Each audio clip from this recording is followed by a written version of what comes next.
ખેડૂતોના ખેતરમાં જે જબરજસ્તીથી થાંભલા નાખવાનો મુદ્દો છે એના ઉપર ચર્ચા કરવી છે આપણે.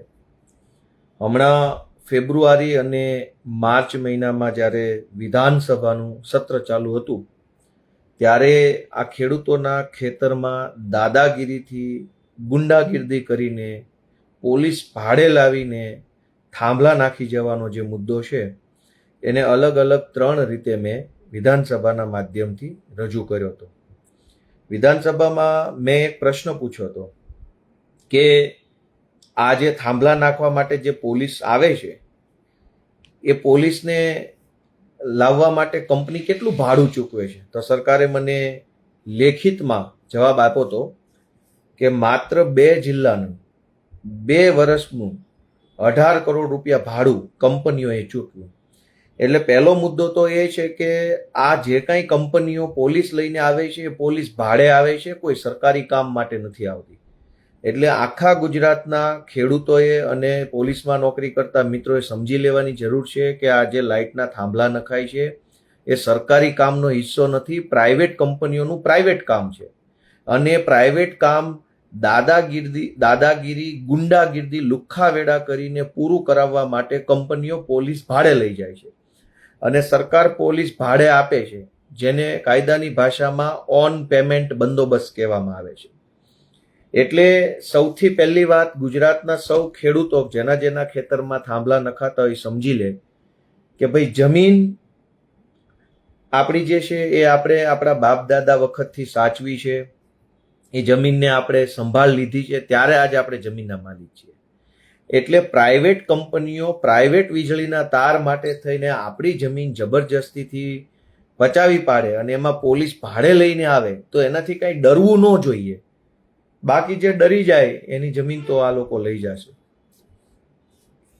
1-2 મિત્રોએ કોમેન્ટ કરી અવાજ નથી આવતો, તો પહેલા જરાક અવાજ આવે છે કે નહીં એ જોઈ લો જી, પછી હું આગળ બોલું, કેમ કે એક મહત્વનો મુદ્દો મારે તમને કહેવો છે. અવાજ આવે છે? એટલે પહેલો મુદ્દો એ છે કે આ પ્રાઇવેટ કંપનીનું પ્રાઇવેટ કામ છે, જેમાં પોલીસ છે એ ભાડેથી આવે છે, પોલીસને કંપનીઓ પૈસા ચૂકવે છે. એટલે કોઈ પણ ખેડૂતોએ કંઈ પોલીસ જોઈને ડરી જવાની કે ગભરાઈ જવાની જરૂર નથી. એ ભાડેથી આવેલા માણસો છે, સરકારી કામ નથી, સરકારનું કામ નથી. બીજી વસ્તુ કે હું પહેલા તમને એક વળતર અંગેનો આખો પ્રશ્ન જે છે એને સમજાવું. મેં જ્યારે વિધાનસભાનું સત્ર ચાલુ હતું ત્યારે આ બિલ છે વિધાનસભાની અંદર મેં રજૂ કરેલું. આનું નામ છે the electricity Gujarat amendment bill 2026. આ ગુજરાતની વિધાનસભામાં રજૂ થઈ ચૂક્યું છે, દાખલ થઈ ચૂક્યું છે ટૂંકમાં વિધાનસભાની અંદર. અને જો બહુમતી ધારાસભ્યો આની ઉપર હા પાડશે તો આ બિલ કાયદો બની જશે. એટલે મેં એક નવો કાયદો રજૂ કર્યો છે.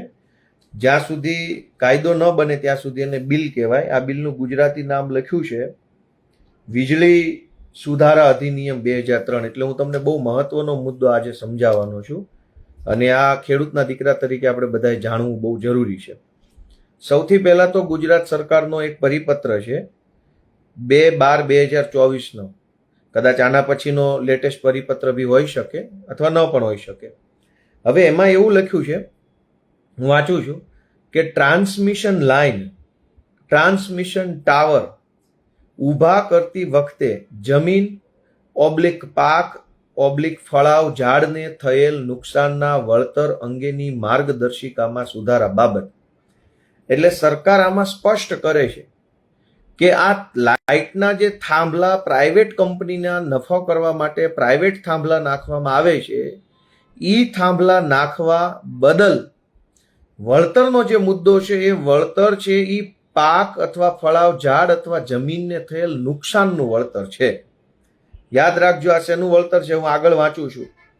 ભારતીય વિદ્યુત અધિનિયમ એટલે કે ઇન્ડિયન ઇલેક્ટ્રિસિટી એક્ટ 2003 ની કલમ 67-68 ની જોગવાઈઓ સાથે ભારતીય ટેલિગ્રાફ એક્ટ 1885 ની કલમ 10 અને કલમ 16 માં થયેલ જોગવાઈ મુજબ વ્યાખ્યાયિત નુકસાન માટે અસરગ્રસ્ત વ્યક્તિઓને એટલે કે ખેડૂત મિત્રો કે જમીન માલિકોને તેઓની જમીન, પાક, ઝાડ કે ફળને થયેલ નુકસાન પેટે વળતર આપવાની જોગવાઈ કરવામાં આવેલ છે.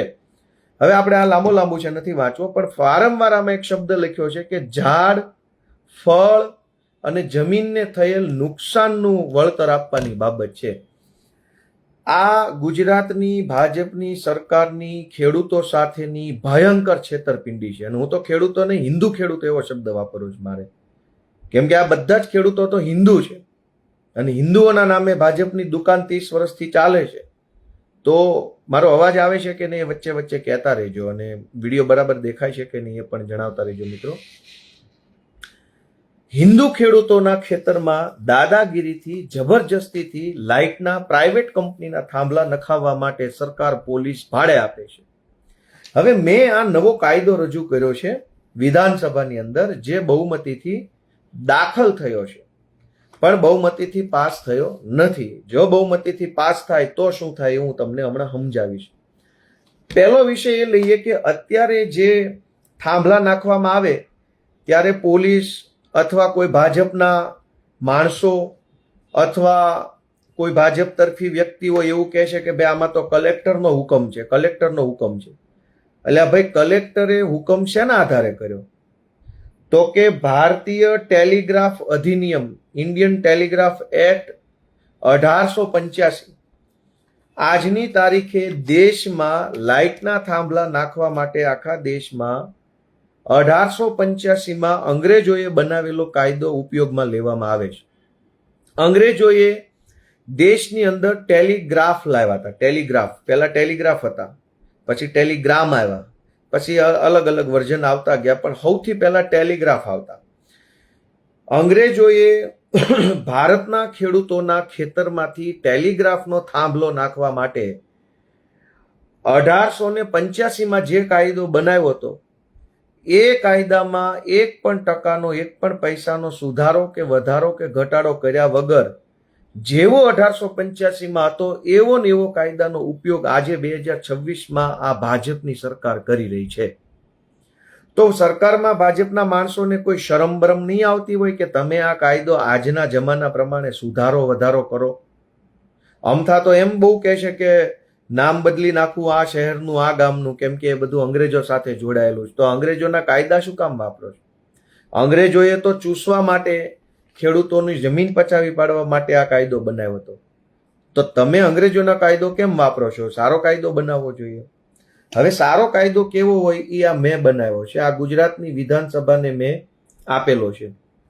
પહેલી વાત કે ખેડૂતના ખેતરમાં જે થાંભલો નાખવામાં આવે છે અને જે તાર કાઢવામાં આવે છે એમાં જમીનનું વળતર ચૂકવવાનું હોતું જ નથી, ઝાડનું વળતર ચૂકવવાનું હોતું જ નથી, ફળનું ચૂકવવાનું હોતું જ નથી. વળતર શેનું ચૂકવવાનું છે એ મેં આ કાયદામાં લખ્યું છે. અને આ કાયદો તમારે મેં જે બનાવ્યો છે એ વાંચવો હોય, જે ગુજરાતની વિધાનસભામાં દાખલ થઈ ચૂક્યો છે.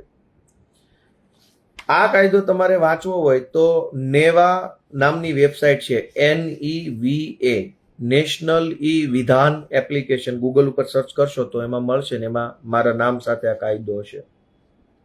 પહેલી બાબત કે આ જે વળતર જે છે એ વળતર શેનું ચૂકવવાનું છે અને કેવી રીતે ચૂકવવાનું? અત્યારે આ લોકો શું કહે છે કે ઝાડવાનું વળતર આટલું, જમીનનું વળતર આટલું. નહીં, એમ નહીં. સૌથી પહેલા તો ધારો કે 10 વીઘાની કોઈની જમીન હોય અને એ 10 વીઘા જમીનના કોઈ પણ સાઈડમાં, ઉપરની સાઈડ, નીચે, આજુબાજુ કોઈ પણ જગ્યાએ જો વીજળીનો પ્રાઇવેટ કંપનીનો થાંભલો આવે એટલે આખી જમીનની કિંમત ઘટી જાય છે. 5 લાખનો 1 વીઘો જમીન હોય પણ એ જમીનમાં જો પ્રાઇવેટ કંપનીનો થાંભલો ઘૂસી જાય એટલે 5 લાખનો વીઘો નહીં આવે, પછી એની માર્કેટ વેલ્યુ ઘટી જાય. તો સરકારે સૌથી પહેલા જે જમીનની માર્કેટ વેલ્યુ ઘટી જાય છે, બજાર ભાવ ઘટી જાય છે, એ ઘટેલા બજાર ભાવનું વળતર આપવાનું છે. એની તો કોઈ ચર્ચા જ કરતા નથી અને વાતું એવી કરે છે કે ભાઈ અમે ઝાડવાનું ને પાંદડાનું, ફળ ફૂલનું વળતર આપી દઈશું. ના, એનું નથી આપવાનું. કોઈ પણ જમીનની અંદર સરકારી થાંભલો કે પ્રાઇવેટ થાંભલો આવે એટલે એ જમીનની કિંમત ઘટી જાય. આખી કિંમત ઘટી તો એ જે ખેડૂતને જમીનના બજાર ભાવમાં નુકસાન ગયું એ નુકસાનીનું વળતર કંપનીએ અથવા સરકારે ચૂકવવું જોઈએ, પરંતુ હાલમાં ભાજપની સરકાર કે પ્રાઇવેટ કંપની આવું કોઈ વળતર ચૂકવતી નથી. અને આવું વળતર ચૂકવવું ન પડે એટલે ભાડે પોલીસ લઈને આવી અને ધોકા પછાડી દમદાટી મારી અને પ્રાઇવેટ કંપનીના થાંભલા ખેડૂતના ખેતરમાં નાખી દેવામાં આવે છે. નંબર એક થઈ ગયો કે આ જમીનની માર્કેટ કિંમત ઘટે એનું વળતર આપવું જોઈએ. નંબર 2 કે અત્યારે ખેડૂતના ખેતરમાં થાંભલા નાખવામાં દાખલા તરીકે આવે, કંપની એમ કહે કે હું 2 લાખ વળતર આપીશ, ખેડૂત એમ કહે કે મને 5 લાખ વળતર આપો તો હું નાખવા દઈશ. 5 લાખ આપે તો પણ ખોટું છે, 2 લાખ આપે તો પણ ખોટું છે. કેમ? ધારો કે આજના ખેડૂતે 5 લાખ રૂપિયામાં સહમતિ દર્શાવી અને થાંભલો નાખવા દીધો, કાલે એ જમીનના 2 ભાગ પડે ભાઈઓ વચ્ચે, એક નાના ભાઈ અને મોટા ભાઈ, ત્યારે કોઈ એક ભાઈના ભાગમાં થાંભલાવાળું ખેતર જશે. એ વખતે શું? થાંભલાવાળું ખેતર જે ભાઈના ભાગમાં ગયું એ ભાઈની 7/12ની અંદર તો 5 વીઘાના 2 ભાગ પડ્યા એટલે 5 વીઘા બતાવશે, પણ એ ભાઈ એકચ્યુઅલી 5 વીઘાનો માલિક નહીં હોય, કેમ કે 5 વીઘામાંથી કેટલીક જમીનમાં થાંભલો હશે અને કેટલીક જમીનમાં તાર નીકળતો હશે. તો એ વખતે જમીનનો વારસાઈથી ખાતેદાર બનનારો જે માણસ છે એના હકનું અધિકારનું શું? એનો જવાબ પ્રાઇવેટ કંપની પાસે કે ગુજરાતની ભાજપની સરકાર પાસે નથી. એટલે ભાડેથી પોલીસ લાવી દાદાગીરી ગુંડાગીરી કરી અને ખેડૂતના ખેતરમાં થાંભલા નખાવવાની કોશિશ થઈ રહી છે. મારો આ કાયદો એવું કહે છે. હા, એક બીજી વાત પણ એમાં એવી છે, ઘણા એવા ખેતરો હોય છે કે જે ગામ અથવા શહેરની નજીક હોય.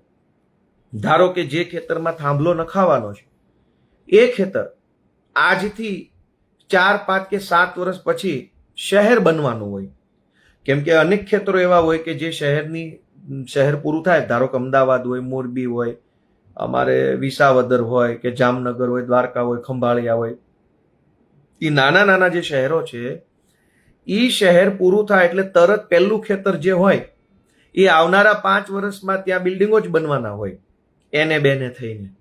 હવે જો ખેડૂતના ખેતરમાં અત્યારે પ્રાઇવેટ કંપનીનો થાંભલો નાખ્યો, 4 વર્ષ કે 5 વર્ષ પછી શહેર આગળ વધ્યું, શહેર મોટું બન્યું અને એ ગોપાલભાઈની જમીન ઉપર થાંભલો પણ છે અને ગોપાલભાઈની જમીન ઉપર હવે બિલ્ડિંગો પણ બનવાના છે, તો ઓલી થાંભલાવાળી જગ્યામાં બિલ્ડિંગ બનશે નહીં, થાંભલાવાળી એટલી જગ્યા એને થશે નહીં. થાંભલામાં જે તાર હશે એ તારવાળો આખો જે કોરિડોર છે એની નીચે કંઈ બાંધકામ થઈ શકશે નહીં. તો જો આ થાંભલો ન હોત, જો આ તાર ન હોત તો 100% જમીનને એને કરાવી શકાય હોત માર્ગ રસ્તા બાદ કરતા. પરંતુ ખેડૂતને શેમાં નુકસાન જાય છે? આ થાંભલો અને એના તારના કારણે 100% જમીનનું એને નથી થતું, એના કારણે 100% જમીનમાં જે એને બાંધકામ મળવા પાત્ર હોય એ બાંધકામ મળતું નથી. પરંતુ કંપનીએ તો એક વખત 1 લાખ રૂપિયા આપી અને તમારી જમીનમાં કાયમી માટે આજીવન થાંભલો નાખી દીધો, તમારી જમીનમાં એને ન થયું. અત્યારે હું વિસાવદરમાં જે ઘરમાં ભાડે રહું છું ત્યાં જ પ્રશ્ન છે, મારી સોસાયટીમાં જ થાંભલો નાખી દીધો છે. જે તે વખતે બની શકે 5-10 હજાર રૂપિયા ભાડું ચૂક્યું હોય, પણ આખી સોસાયટીની વચ્ચેથી જ્યાં તાર નીકળે છે ત્યાં કોઈ બાંધકામ થઈ શક્યું નથી. સોસાયટીની ખૂબ મોટી જગ્યા વેડફાઈ ગઈ છે ખાલી આ તારના કારણે, પ્રોપર પ્લાનિંગ ન થઈ શક્યું. તો આ પ્રાઇવેટ કંપનીઓ જે છે એણે જેટલી જમીનમાં થાંભલો નાખે છે અને જેટલી જમીનમાં કોરિડોર છે એ જમીનનું સંપાદન કરી અને વેચાતી જ લઈ લેવી જોઈએ. માર્કેટ કિંમત અત્યારે જે હાલતી હોય અને ભારતનો જે જમીન સંપાદન અધિનિયમ 2013 બનેલો છે એ પ્રમાણે આ જમીન તમારે વેચાતી લઈ લેવી જોઈએ. બીજું, આ કાયદામાં મેં જે જોગવાઈ કરી છે, કેમ કે હજુ હું તમને બહુ મહત્વના મુદ્દા જણાવવાનો છું જે દરેક ખેડૂતો સુધી તમારે પહોંચાડવા જોઈએ. હાલમાં હવે શું થાય છે કે કલેક્ટરને બધી જ સત્તાઓ આપી દીધી છે અંગ્રેજોના કાયદા પ્રમાણેની. 1885નો જે કાયદો છે ભારતીય ટેલિગ્રાફ અધિનિયમ, ખરેખર જમીનની સ્થિતિ બદલાણી, ખેતીની સ્થિતિ બદલાણી, નવી પેઢી આવી, નવી ટેકનોલોજી આવી, નવા સાધન સંસાધન આવ્યા તો કાયદો પણ એના પ્રમાણમાં નવો હોવો જોઈએ. કાયદો 1885 નો અને વીજળીના તાર નાખવામાં આવે છે 2026માં, તો કેવી રીતે ચાલશે? તો વીજળીના તાર 2026માં નાખી શકો છો, તો કાયદો પણ 2026ના જે પ્રશ્નો છે, જે મુદ્દાઓ છે, સમાજની માંગ છે, જે જરૂરિયાત છે એ પ્રમાણે હોવો જોઈએ. પણ જૂના કાયદાને બદલ્યા વગર એનો ગેરલાભ લેવા માટે થઈ અને સરકાર મન ફાવે તેવા થાંભલા નાખે છે. અને મને એવું લાગે છે કે એક વખત બધા થાંભલા નખાઈ જશે ને પછી આ કાયદો સુધારશે કે હવે ખેડૂતને જાજુ વળતર આપશું. હવે તમે બીજી એક વસ્તુ કે થાંભલો નાખવા જ્યારે આવે છે ત્યારે થાંભલાની કંપનીના માણસો એક્ઝેક્ટ કઈ જગ્યાએ એની માહિતી નથી આપતા. 10 વીઘાનું ખેતર હોય, હવે કોઈક રાજકીય માણસનું ખેતર આવે તો થોડોક આમ નાખી દે, કોઈક માથાભારે માણસનો આવે તો આમ નાખી દે. તો એક્ઝેક્ટ થાંભલો પિન પોઈન્ટ ક્યાં, તો એના અક્ષાંશ અને રેખાંશ આપવા ફરજિયાત છે, પણ કોઈ ખેડૂતોને ક્યાંય અક્ષાંશ રેખાંશ આપવામાં આવતા નથી. જેના કારણે શું કરે કે કાગળ ઉપર થાંભલો અલગ જગ્યાએ આવતો હોય, પણ ન્યા માથાભારે માણસનું ખેતર હોય એટલે તમારા ખેતરમાં થાંભલો ખસેડી દે. બીજી વસ્તુ એ છે કે ખેડૂતો જ્યારે આ થાંભલો નાખવામાં આવે છે તો પ્રાઇવેટ કંપનીનો થાંભલો છે. પ્રાઇવેટ કંપની અત્યારે થાંભલો નાખે અને અત્યારે 2 લાખ કે 5 લાખ કે બહુ તો 10 લાખ વળતર આપે એ કોઈ મતલબ નથી. કેમ કે કંપની તો આજીવન ઈ થાંભલામાંથી પૈસા કમાવાની છે.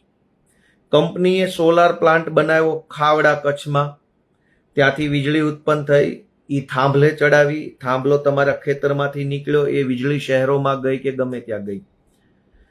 કંપની આજીવન 100, 200, 500 વર્ષ સુધી પૈસા કમાશે, પણ ખેડૂતને તો એક વખત જ દઈ દેશે, લાખ રૂપિયા કે 2 લાખ કે 3 લાખ કે 4 લાખ. તો કંપની જેટલા પૈસા કમાય છે એમાંથી અમુક ટકામાં પૈસા ખેડૂતને આપવા જોઈએ આજીવન, અથવા તો ઈ જમીન સંપાદન કરીને ખરીદીને લઈ લેવી જોઈએ. આ 2 જ રસ્તા છે. વળતર બળતરનો કોઈ મતલબ જ નથી. કેમ કે જમીનની માર્કેટ વેલ્યુ ઘટી જાય છે, જમીનના ભાઈઓ ભાગ પડવામાં પ્રોબ્લેમ આવે છે, જમીન એને કરાવવામાં તકલીફ પડે છે, 100% એને નથી થઈ શકતું, જમીનમાં બાંધકામ નથી થઈ શકતું.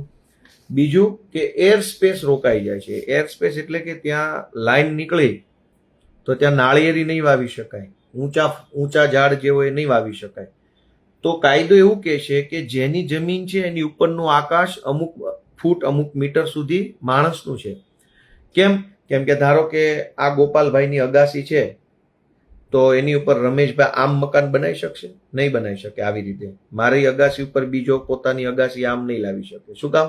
કે ગોપાલભાઈની અગાસી ઉપર બીજો માણસ આમ નહીં કરી શકે.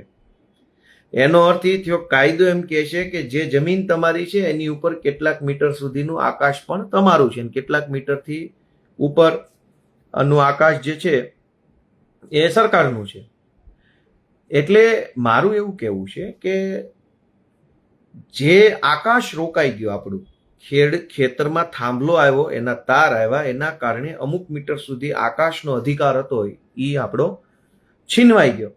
તો એ આકાશનો અધિકાર જે છે એ છીનવાઈ જાય તો એનું વળતર કોણ આપશે? એના પૈસા કોણ આપશે? માનો કે મારે નાળિયેરી વાવવી છે પણ થાંભલાના કારણે નાળિયેરી નથી વાવી શકતા, તો એના પૈસા કોણ દેશે? એટલે એવું નથી કે થાંભલો નાખવા આવે ત્યારે 1 વખત 2 વખત 5 વખત, સોરી 1 જ વખત, આમ તો 1 વખત લાખ, 1.5 લાખ, 2 લાખ, 5 લાખ આપી દે એટલે બહુ સારું. ના, એવો પ્રશ્ન નથી. આ બહુ લાંબો પ્રશ્ન છે. બીજું, થાંભલો નાખ્યો છે તો દર વર્ષે મેન્ટેનન્સ માટે થઈને કેટલાક માણસો અને કેટલાક વાહનો એ થાંભલા પર પણ આવે, એ તાર માટે આવે, કાયમ માટે આવે. હવે કાયમ વળતર તો 1 વખત જ આપ્યું. ધારો કે 1 લાખ આપ્યું કે 2 લાખ આપ્યું કે 4 લાખ આપ્યું કે 5 લાખ આપ્યું, પણ સિંગલ ટાઈમ, વન ટાઈમ. તો મારું એવું કહેવું છે કે એક જ વખત વળતર આપ્યું, કમાણી તો આખી 100-200 વર્ષ સુધી કંપની કરવાની છે. તો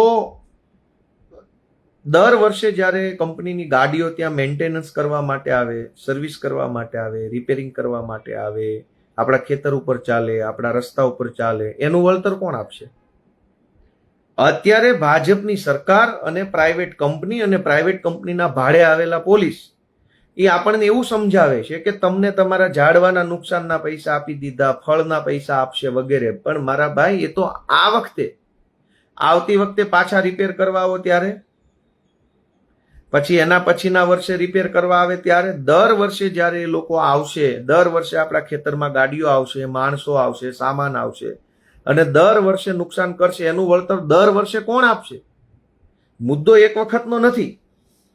એટલે મેં આ બધી જ બાબતોનો કાયદો બનાવીને વિધાનસભાની અંદર રજૂ કર્યો છે અને વિધાનસભામાં રજૂ કરી અને એવી જો બહુમતી સાથે આ પસાર થઈ જાય તો ખેડૂતોને તમામ પ્રકારના કાયદા વળતરના લાભ મળે એમ છે. અત્યારે 1885 નો જે કાયદો છે, 1885 એટલે કેટલા વર્ષ જૂનો થયો? તમે સમજો કે કમસે કમ 125 થી 150 વર્ષ જૂનો કાયદો ગુજરાતમાં અમલમાં છે અને ગુજરાતની સરકાર એવું કહે છે કે અમે ખેડૂતોના હિતેચ્છુ છીએ. ભાઈ, ખેડૂતોના હિતેચ્છુ છો તો નવો કાયદો બનાવો. 1885 નો કાયદો આડો રાખી કલેક્ટરોનો અને પોલીસનો દુરુપયોગ કરી અને ખેડૂતોના ખેતરમાં શા માટે દાદાગીરીથી, જબરજસ્તીથી થાંભલા નાખવામાં આવે છે? એટલે ગુજરાતની વિધાનસભામાં 24મી માર્ચ 2026ના રોજ મેં આ કાયદો રજૂ કર્યો છે. કદાચ આ તમને ઊંધું ચિત્ર બતાતું હશે, ફ્રન્ટ કેમેરામાં છે. એટલે મેં સરકારને અને બધા ખેડૂતોએ એક જ મુદ્દાની માંગણી કરવી જોઈએ ગુજરાતમાં કે નવો કાયદો બનાવો, વળતરનો નવો કાયદો બનાવો આ વીજળીની લાઈનનો. એકચ્યુઅલમાં દોસ્તો એક બીજો પણ પ્રશ્ન છે કે આ પ્રાઇવેટ કંપનીઓ એ ભાજપના નેતાઓને ધરાઈને અબજો રૂપિયા આપે છે અને આ ભાજપના નેતાઓ કાયદો સુધારતા નથી. મૂળ પ્રશ્ન હજુ એક બીજો છે. ખેડૂતને 1 લાખ કે 5 લાખ 8 લાખ વળતર આપી દે એ તો કોઈ સમસ્યાનું સોલ્યુશન નથી જ. એના કરતા મોટો પ્રશ્ન એ છે કે આખા ગુજરાતમાં મન ફાવે તે દિશામાં અત્યારે આ વીજળીની લાઈનો નીકળે છે. ખબર નહીં કઈ લાઈન ક્યાંથી ક્યાં જાય છે. સરકારે પૈસા ખાવાના બદલે આખા ગુજરાતમાં એક નક્કી કરેલો રસ્તો બનાવી લેવો પડે કે ગુજરાતના કોઈ પણ છેડેથી, માનો કે કચ્છ બાજુથી જેટલી લાઈનો નીકળશે એ કયા રૂટ ઉપર નીકળશે, દક્ષિણ ગુજરાતથી જેટલી લાઈનો નીકળશે એ કયા રૂટ ઉપર નીકળશે, ઉત્તર ગુજરાતથી નીકળશે કયા રૂટથી નીકળશે, એનો એક ડેડિકેટેડ કોરિડોર બનાવવો જોઈએ. અત્યારે શું છે, જે કંપનીને જ્યાં મજા આવે ને, એટલે તમે અનેક ગામડાઓની પરિસ્થિતિ એવી થઈ ગઈ છે કે એક થાંભલો આમ નીકળે છે, બીજો આમ નીકળે છે, ત્રીજો આમ નીકળે છે, ચોથો આમ નીકળે, બધું ઘૂંચમઘૂંચી થઈ ગઈ છે. ભવિષ્યમાં કંઈક બાંધકામ કરવું હોય, સરકારે પોતે રોડ બનાવવો હોય, સરકારે પોતે કંઈક ડેમ બનાવવો હોય, સરકારને કંઈક જરૂર પડશે ત્યારે ચારો બાજુ થાંભલા હશે. અંગ્રેજીમાં શબ્દ છે કાયદામાં ડેડિકેટેડ કોરિડોર. એક કોરિડોર બનાવો. આપણે કેમ ભાઈ મોરબીથી અમદાવાદ જવું હોય તો એક સ્પેશિયલ હાઈવે જ બનાવેલો છે કે અહીંયા જ જવાનું? બીજા 50 રસ્તાઓ નાના હશે, પણ સરકારે એક સ્પેશિયલ રસ્તો બનાવ્યો છે. તો આ વીજળીની લાઈનો મન ફાવે એ દિશામાં જાય છે. એ કોણ નક્કી કરે છે? કેવી રીતે નક્કી થાય છે? અત્યારે અનેક હાઈવે ઉપર નીકળું છું હું તો પાર્ટીના કામથી, સમાજના કામથી. દરેક હાઈવે ઉપર હું ફરતો હોઉં છું. કાઠિયાવાડથી અમદાવાદ, ગાંધીનગર આવું, ઉત્તર ગુજરાત જાઉં, મોરબી સાઈડ જાઉં છું, કચ્છમાં જાઉં, કાઠિયાવાડથી રાજકોટ જાઉં, રાજકોટથી પાછું હું જામનગર જાઉં છું, જામનગરથી ભાવનગર આવું, ભાવનગરથી બોટાદ જાઉં, બોટાદથી અમરેલી. તો રસ્તામાં મન ફાવે એ રીતે થાંભલાઓ આમથી આમ જઈ રહ્યા છે. સરકારે જો આટલા બધા થાંભલા નખાઈ રહ્યા છે તો એક ડેડિકેટેડ કોરિડોર બનાવવો પડે કે દરેક થાંભલા આ લાઈનમાં હાલશે. આકાશમાં વિમાનને કયા રસ્તા ઉપર ચલાવવું એનો નિયમ બનેલો છે. દરેક વિમાનો આકાશમાં મન ફાવે એ દિશામાં નથી ચાલતા. આકાશ તો ખુલ્લું છે, એટલું વિશાળ આકાશ છે કે ત્યાં જગ્યા ઘટે એમ જ નથી. તેમ છતાંય આકાશમાં કયું વિમાન કયા રસ્તા ઉપર હાલશે એ નક્કી થયેલું છે લેટિટ્યુડ ને લોંગટિટ્યુડથી. દરેક વિમાન પોતાના રસ્તા ઉપર જ હાલે છે. દરિયો એટલો બધો વિશાળ છે કે એમાં જગ્યા છે, જગ્યા ઘટે એમ જ નથી. તેમ છતાંય દરિયામાં કયું વહાણ કયા રસ્તા ઉપર ચાલશે એ નક્કી થયેલું છે. તો આ લાઇટના થાંભલા મન ફાવે એ રસ્તે કેમ? લાઇટના થાંભલા, દરેક થાંભલા કોઈ દિશામાંથી કોઈ દિશામાં વયા જાય છે અને જ્યાં હોય ત્યાં આ હમણાં મેં જોયું સુરતથી હું અમદાવાદ આવતો હતો થોડાક દિવસ પહેલા, 10-12 દિવસ પહેલા, તો રસ્તામાં મન ફાવે દિશામાં થાંભલા અડધા આમ જાય છે ને આમ જાય છે ને આમ જાય છે આમ જાય છે, કોઈ ક્યાંથી ક્યાં જાય છે કોઈને ખબર જ નથી.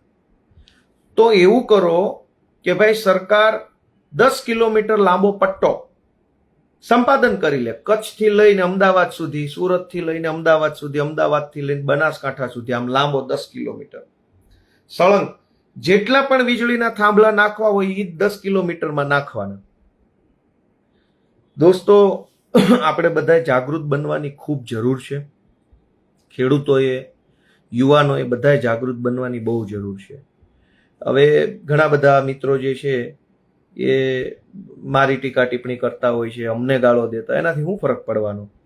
સરકાર આટલી બધી બહુમતવાળી હોવા છતાંય ખેડૂતોના પ્રશ્નોનું નિરાકરણ લાવવાના બદલે, સારા કાયદાઓ બનાવવાના બદલે હિન્દુ ખેડૂતોનું જે શોષણ થઈ રહ્યું છે, હિન્દુ ખેડૂતોને લાકડીના દંડાથી દબાવવાની કોશિશ થઈ રહી છે, અને આ પ્રાઇવેટ કંપનીના થાંભલા નખાવવા માટે પોલીસ કેમ આગળ આવે છે?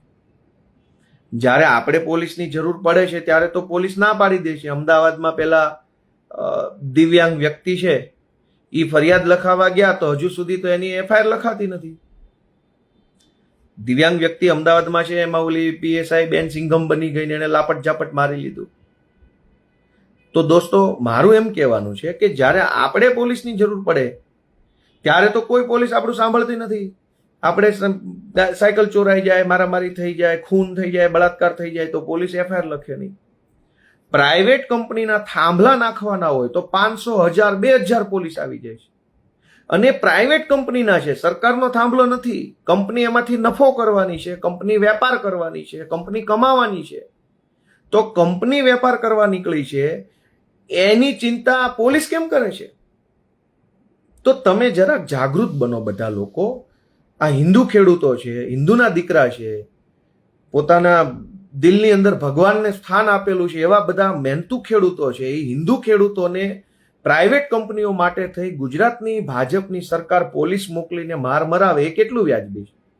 એક હિન્દુના દીકરા તરીકે આપણે બધાએ વિચારવું પડશે કે હિન્દુ, મુસલમાન, ભારત, પાકિસ્તાન કરીને ભાજપ મત લઈ જાય છે, પછી પોલીસ તો તમારા માટે છે નહીં. પોલીસ તો કંપની માટે ભાડે આપેલી છે, અને ભાડાની પોલીસ છે. એ પોલીસને કંપની ભાડું ચૂકવે છે. તો દોસ્તો, એક હિન્દુના દીકરા તરીકે આપણે બધાએ વિચારવું પડશે કે આ કેટલું વ્યાજબી વસ્તુ છે. આપણી જમીન પચાવી પાડે છે, 1 લાખ, 1.5 લાખ, 2 લાખ આપીને, પછી ભવિષ્યમાં એ જમીનના રેવન્યુ પ્રશ્નો થશે, એનો ઉકેલ કોણ લાવશે? ભવિષ્યમાં ભાઈઓ ભાગ કરવામાં તકલીફ પડશે, ભવિષ્યમાં એને કરાવવામાં તકલીફ પડશે, ભવિષ્યમાં એ જમીનમાં કૂવો ગાળવામાં તકલીફ પડે, ભવિષ્યમાં એ જમીનની અંદર બાંધકામ કરવામાં તકલીફ પડે. મુદ્દો માત્ર વળતરનો નથી. દોસ્તો, યાદ રાખજો. દરેક મિત્રોને 2 હાથ જોડીને વિનંતી છે કે આ ખેતીમાં થાંભલા નાખવામાં આવે છે, એમાં મુદ્દો વળતરનો નથી જ. વળતર તો 5 લાખ આપે તોય શું ને 25 લાખ આપે તોય શું? વળતર મુદ્દો ભવિષ્યનો છે કે ભવિષ્યમાં આ જમીનના ભાઈઓ ભાગ પાડવાના, ત્યારે થાંભલો કોના ભાગમાં થશે? જેના ભાગમાં થાંભલો આવે એ છોકરાને સરકાર શું આપશે? કૂવો ગાળવો હોય તો શું થશે? બાંધકામ કરવું હશે તો શું થશે? જમીન એને કરાવવી હોય તો શું થશે? જમીન વેચવી હોય તો શું થશે? આ તકલીફોનું સોલ્યુશન લાવવાનું છે. માત્ર વળતરનો તો મુદ્દો જ નથી. 5 લાખ કે 25 લાખ એ મુદ્દો જ નથી. મુદ્દો આપણી જમીનનું રેવન્યુ રેકર્ડ જે છે એની અંદર શું થશે એનો મુદ્દો છે. એટલે મારી બધા જ મિત્રોને નમ્ર વિનંતી છે કે જે તમારા મિત્રો હોય, ભાઈબંધો, દોસ્તારો, એને જાગૃત કરો. સરકાર માત્ર કંપનીઓ માટે કામ કરે છે, પોલીસ કંપની માટે કામ કરે છે, અને આપણી જેવા હિન્દુના દીકરા, હિન્દુ ખેડૂતો માટે સરકાર કશું જ કરતી નથી. અને એટલે આપણે બધા જાગૃત બનીએ. હું ક્યારેક આવી રીતે લાઈવ આવી અલગ અલગ મુદ્દાઓ પર તમને હું માહિતી આપતો રહીશ. જે મિત્રોએ મને ગાળો આપી છે એનું તો હું સ્વાગત કરું છું. આપણે કઈ ટીકા ટિપ્પણી કરવી નથી. ખેડૂતોનું કંઈક સારું થાય, કંઈક માહિતી વધે, કંઈક જાગૃતિ વધે, એવા પ્રયત્નો કરવા છે. અને બીજું, હા, એક મહત્વનો વિષય હવે યાદ આવ્યો, જે મેં આમાં લખ્યો છે પણ હું વાંચતા ભૂલી ગયો. ગુજરાતમાં તમારે જમીનની નીચે ગટર, પાણી અને તેલની લાઈન નાખવી હોય તો કાયદો બનેલો છે અલગથી, નવો, 2006માં. યાદ રાખજો દોસ્તો કે જમીનની નીચે જમીન ખોદીને પાણીની પાઇપલાઇન કે ગેસની પાઇપલાઇન કે તેલની પાઇપલાઇન નાખવી હોય તો ગુજરાતમાં કાયદો અલગથી બનેલો છે, એમાં વળતરની અલગ લેવલની જોગવાઈઓ છે. પણ જમીનની ઉપર લાઇટનો થાંભલો નાખવો હોય તો કોઈ કાયદો જ નથી. 1885 છે, અંગ્રેજો બનાવીને ગયા હતા. મારે ગૂગલમાં જોઈ લો 1885માં કયા અંગ્રેજો હતા, તો આપણને ખબર પડે ને કે હાલમાં જે સત્તામાં છે એના પડદાદા કોણ ગણાય એમ. 1885 એઆઈ ને પૂછી લો 1885માં ક્યાં અંગ્રેજો ભારતમાં શાસન કરતા હતા. આ મેં એઆઈ ને પૂછ્યું છે. હવે જો એઆઈ મને જવાબ આપે છે, ઊંધું દેખાશે. 1885માં વાઇસરોય લોર્ડ ડફરિન અને બ્રિટનની રાણી વિક્ટોરિયા, જો કે રાણી વિક્ટોરિયા તો એ તો આખી મેન હતી એની, પણ એ રાણી વિક્ટોરિયા વતી ભારતમાં લોર્ડ ડફરિન એટલે આ ડફોળ જ હશે ટૂંકમાં. એટલે હવે આ લોર્ડ ડફરિનના વારસદારો સરકારમાં બેઠા હોય એવું આ એઆઈ મને કહે છે. તમે એઆઈ ને પૂછજો 1885માં કયા અંગ્રેજનું ભારતમાં શાસન હતું. લોર્ડ ડફરિન એટલે આ ડફોળ જ, ડફ નટ હોય, ડફ એટલે કાઠિયાવાડી ભાષામાં ડફ એટલે બોગસ, આમ મતલબ એનું કઈ થાય નહીં. એટલે આ અત્યારે 1885નો કાયદો અત્યારે અમલમાં મૂક્યો છે આ વીજળીના થાંભલાનું વળતર આપવા માટે. હવે 1885માં કેટલું વળતર હોય, ત્યારે રૂપિયાની કિંમત શું હોય, જમીનની કિંમત શું હોય, પાકની કિંમત શું હોય, સમાજમાં મોંઘવારી કેટલી હોય, પૈસાની કિંમત કેટલી હોય. આજે 2026 છે, તો આ લોર્ડ ડફરિનના વારસદારો જે કાંઈ છે એને મારી એટલી જ વિનંતી છે કે ભાઈ હવે તમે લોર્ડ ડફરિનમાંથી લોર્ડ 2026 થાવ, નવો કાંઈક સારો કાયદો લાવો અને ગુજરાતના જે કાંઈ ખેડૂતો છે એને તમે સારું કાંઈક જમીનનો ફાયદો મળે એવું કરી આપો. તો બસ આટલું જ કહેવાનું છે. જે કાંઈ ખેડૂત મિત્રો છે એ લોર્ડ ડફરિન એટલે આમ તો ડફોળ જ હશે શુદ્ધ ગુજરાતીમાં, અંગ્રેજી નામ છે, એને જરાક જાગૃત કરો. આ હિન્દુ ખેડૂતોને મારી એટલી જ નમ્ર વિનંતી છે કે ભાઈ બધા જ હિન્દુ ખેડૂતો જાગૃત બને અને આ લોર્ડ ડફરિનના વારસદારોનો કંઈક વિરોધ કરો. અને જ્યાં કાંઈ આપણી ખેતીની જમીનમાં પ્રાઇવેટ કંપની અને પ્રાઇવેટ કંપનીના ભાડે આવેલા પોલીસવાળા દબાવવાની કોશિશ કરે તો દબાવવું ન જોઈએ. આપણી જમીન એ આપણી માં છે, આપણો વારસો છે, આપણી સંસ્કૃતિ છે. એને બચાવવા માટે આપણે જે કાંઈ પણ લડત આપવી પડે આપવી જોઈએ દોસ્તો. કેમ કે આ ભાડે આવેલા માણસો છે, કંપની નફો કરવા આવી છે, આપણને બે ભેગા થઈને લૂંટી લેતા હોય તો લડાઈ લડવી એ આપણી સૌ હિન્દુ ખેડૂતોની 100% ફરજ છે. ફરી એક વખત લોર્ડ ડફરિનના વારસદારોને નમ્ર વિનંતી, કાયદો સુધારો. 1885ના બદલે 2026નો નવો કાયદો લઈ આવો, ખેડૂતોને ન્યાય આપો એવી લાગણી સાથે જય કિસાન, જય જય ગરવી ગુજરાત.